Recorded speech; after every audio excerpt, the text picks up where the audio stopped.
电影《艾丽塔：战斗天使》上映2周，全台票房突破 2.08 亿开红盘。导演更让电影进一步发挥公益善举，为了罹患罕见疾病而失去双手的少女提利洛基量身打造狂战士一只手臂，未来更将量产制造平价一只，承诺很快所有截肢患者都将能够取得这套设备。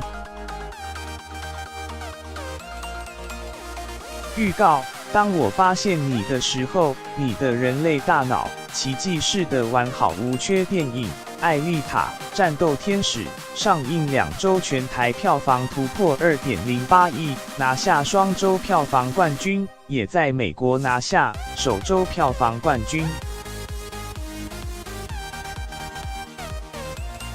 监制斜线编剧，身为电影制作人，我深受何其潜在性的启发。电影除了激励女性勇敢追求梦想，还进一步发挥公益善举。监制斜线编剧，他在婴儿时期被诊断出流行性脑脊髓膜炎败血症，很不幸的让他失去双手。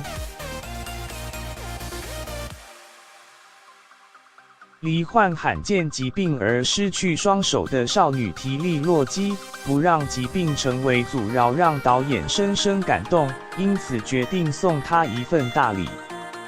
导演，她需要不停地更换一只，因此我们决定让艾丽塔设计团队跟 Open Bionics 合作，为她量身打造平价亲民的进化版一只。